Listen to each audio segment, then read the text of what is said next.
রাত ১২টায় আমি আমার স্বামীর সাথে ঝগড়া করে ছাদে গিয়ে দাঁড়িয়ে আছি। রাত তখন ১৫:১২। এত রাতে কোথায় যাব? আমার মা বাবা গ্রামে থাকে। মা বাবার বাড়িতে যেতে যেতে প্রায় অর্ধেক দিন চলে যায়, আর এত রাতে গাড়ি পাবো না, তাই রাগ করে ছাদে এসে দাঁড়িয়ে আছি। কিছুদিন ধরেই আমার স্বামীর সাথে আমার তুমুল ঝগড়া হচ্ছে। আমার স্বামীর একজন মেয়ে বন্ধু আছে, সেও বিবাহিত, কিন্তু আমার স্বামীর সাথে এত মেলামেশা করে যে একদম অসহ্য লাগে। আমি আমার স্বামীকে বারবার বলে দিয়েছি, বলেও তুমি তোমার ফ্রেন্ড মনির সাথে আর কথা বলবে না, এগুলো আমার একদমই পছন্দ না। ২ দিন আগে একটা প্রোগ্রাম ছিল, সেখানে আমার স্বামীকে ইনভাইট করা হয়েছিল।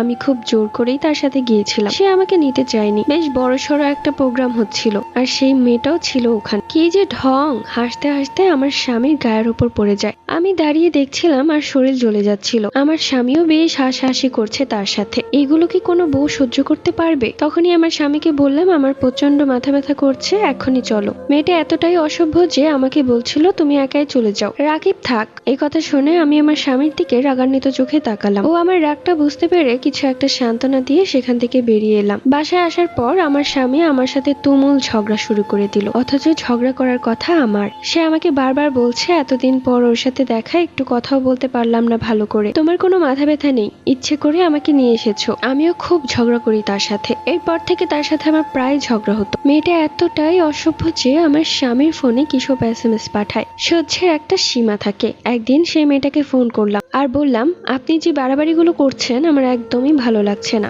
আপনি আমার স্বামীকে ফোন বা মেসেজ কিছুই দিবেন না। তখন মেয়েটা আমাকে বলল, তোমার স্বামী হওয়ার আগে সে আমার বেস্ট ফ্রেন্ড, আর তোমার পারমিশন নিয়ে আমার সবকিছু করতে হবে। এরপর ফোন কেটে দিল, আর আমার স্বামীর কাছে আমার নামে কিসব বানিয়ে বানিয়ে বলেছে। বিয়ের পর আমার স্বামী কখনোই আমার গায়ে হাত তুলেনি, কিন্তু সেই মেয়েটার কথায় আমার গায়ে হাত তুললো। ছাদে দাঁড়িয়ে এসব কথাই ভাবছি, আর চোখ থেকে পানি পড়ছে। আমার স্বামী সেই মেয়েটার সাথে কথা বলার শব্দ পাচ্ছি ঘর থেকে, কিন্তু কি আর করব, আমি যে পরের মেয়ে, রাগ করলেই বা কার কি যায় আসে। অনেকক্ষণ কান্নাকাটি করার পর আমি ঘরে গেলাম। আমাকে দেখেই ফোন কেটে দিল আমার স্বামী। এরপর আমি মুখে একটু পানি দিয়ে না খেয়ে ঘুমিয়ে পড়লাম। আমার স্বামী বসে খাবার খেয়ে নিল। রাতে ঘুমানোর সময় আমার স্বামী কাছে আসতে চাইলে তাকে দূরে সরিয়ে দেই। পুরুষ মানুষের জাত হয়তো এরকমই। একদিন আমার বাসায় আমার খালা শাশুড়ি বেড়াতে আসলেন। তিনি আমাকে অনেকটাই পছন্দ করে, একদম তার মেয়ের মতো। আমি তাকে সবকিছু খুলে বললাম। সে সবকিছু শুনে তো রেগে আগুন। তিনি বলতে লাগলেন, এত বড় সাহস, রাকিবের সাথে কথা বলে। আমার সুন্দর বউটাকে কাঁদিয়েছে। ওই মেয়ের একদিন কি আমার একদিন।